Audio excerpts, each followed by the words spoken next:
नमस्कार, आप देख रहे हैं इंडिया न्यूज में हूं आपके साथ शोभना यादव। आज गुजरात विधानसभा चुनाव तारीखों का ऐलान होगा। दोपहर 1 बजे चुनाव आयोग की प्रेस कॉन्फ्रेंस है। अनुमान लगाया जा रहा है कि दिसंबर में गुजरात में चुनाव हो सकते हैं। आयोग 2 चरणों में चुनाव करा सकता है और इस वक्त की टॉप न्यूज भी यही है कि आज गुजरात विधानसभा चुनाव तारीखों का ऐलान होगा। आपको गुजरात विधानसभा की बड़ी बातें हम बता देते हैं। आज दोपहर 1 बजे चुनाव तारीखों का ऐलान करेगा चुनाव आयोग। गुजरात में विधानसभा की 182 सीटें हैं जिनके लिए तगड़ी लड़ाई है। बहुमत के लिए 92 सीटों की जरूरत है। गुजरात में इस समय बीजेपी की सरकार है और पिछले 2 दशक से बीजेपी की सरकार है। 2012 चुनाव में बीजेपी को 115 सीटें मिली थी, कांग्रेस को 61 और अन्य को 6 सीटें मिली थी।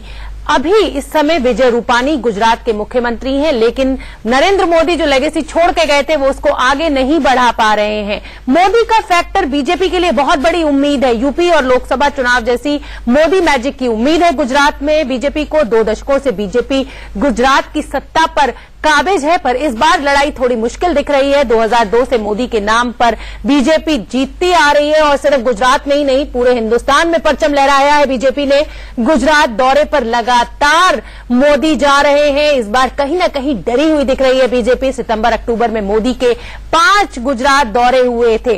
राहुल फैक्टर जो है वो कांग्रेस के लिए एक बहुत बड़ी उम्मीद है। राहुल गांधी का मौजूदा फॉर्म कांग्रेस की राह को आसान करता दिख रहा है। हार्दिक पटेल और जिग्नेश मेवानी का समर्थन मिल रहा है कांग्रेस को, ये बहुत बड़ा पॉजिटिव फैक्टर है। अल्पेश ठाकुर के आने से कांग्रेस को ओबीसी वोट भी मिलता नजर आ रहा है गुजरात में। 26 साल से सत्ता से दूर है कांग्रेस और इस बार राहुल फैक्टर पर पूरी नजरें टिकी हुई हैं। इस जो इलेक्शन होने जा रहा है, जीएसटी और नोटबंदी पर जनता के गुस्से को भी भुनाने की कोशिश राहुल गांधी इस बार करेंगे। और बीजेपी को पिछली बार 115 सीट्स मिली थी। ये असेंबली हम आपको दिखा रहे हैं 2012 की। 182 टोटल सीट्स है। बीजेपी ने 115 पर जीत हासिल की थी।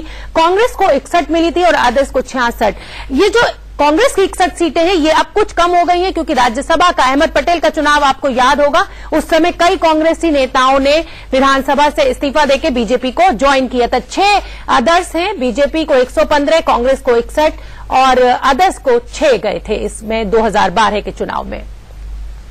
गुजरात में मोदी और राहुल की साख दांव पर है, लेकिन इन दोनों के बीच गुजरात की सियासी बिसात पर कुछ मोहरे बेहद अहम है। इसी में से एक नाम है हार्दिक पटेल। 24 साल की उम्र में हार्दिक कैसे इतने अहम हो गए कि बीजेपी और कांग्रेस दोनों उनको मैनेज करने की कोशिश में लगी हुई है। पाटीदार आंदोलन का गुजरात की पॉलिटिक्स पर क्या असर पड़ रहा है, ये रिपोर्ट हम आपको दिखाते हैं।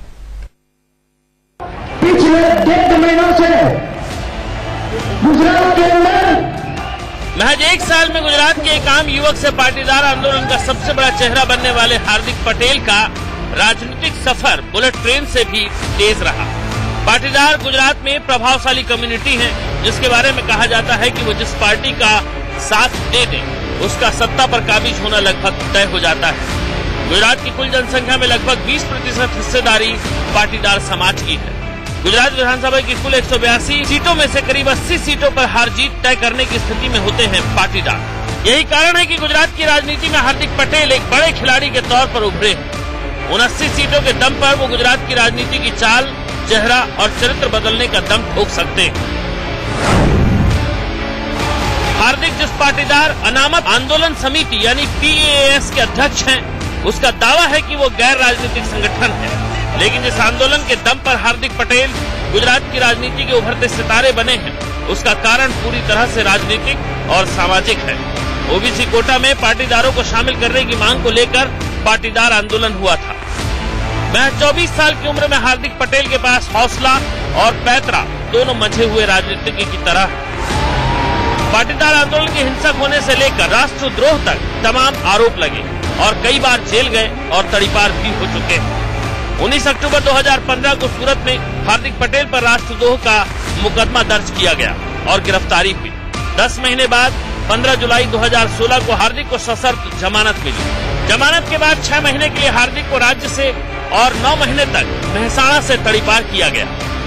हार्दिक पटेल का पूरा पाटीदार आंदोलन बीजेपी की खिलाफत की नींव पर रखा गया था, लेकिन राजनीति में कहा जाता है कि कोई स्थायी दोस्त या दुश्मन नहीं होता।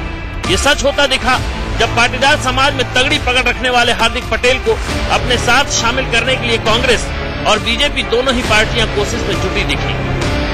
हार्दिक पटेल कांग्रेस उपाध्यक्ष राहुल गांधी से मिल चुके हैं, लेकिन कांग्रेस में शामिल होने के कोई संकेत नहीं दिए। पिछले कई चुनाव में पाटीदार समाज बीजेपी का सहारा बनते आए हैं। ऐसे में Hardik Patel and company BJP के लिए मुश्किल खड़ी कर सकते हैं, क्योंकि हार्दिक की सारी राजनीति ही बीजेपी के खिलाफ है और कांग्रेस के लिए हार्दिक का विकल्प अभी भी खुला है। खुद हार्दिक कई मौकों पर कह चुके हैं कि वो बीजेपी को गुजरात की सत्ता से उखाड़ फेंकने के लिए जो भी आगे आएगा उसका साथ देंगे। इसके भी संकेत और समीकरण कांग्रेस के लिए फायदेमंद दिख रहे हैं। जब हार्दिक राजनीतिक पार्टियों की तमाम कोशिशों के बावजूद नहीं टूटे, तो फिर राजनीति में शुरू हुआ दूसरा खेल। सास बहू के झगड़े की तरह यहाँ भी घर छोड़ने और घर पर वापस लौटने का खेल खेला गया। ये भी बताएंगे आपको आगे।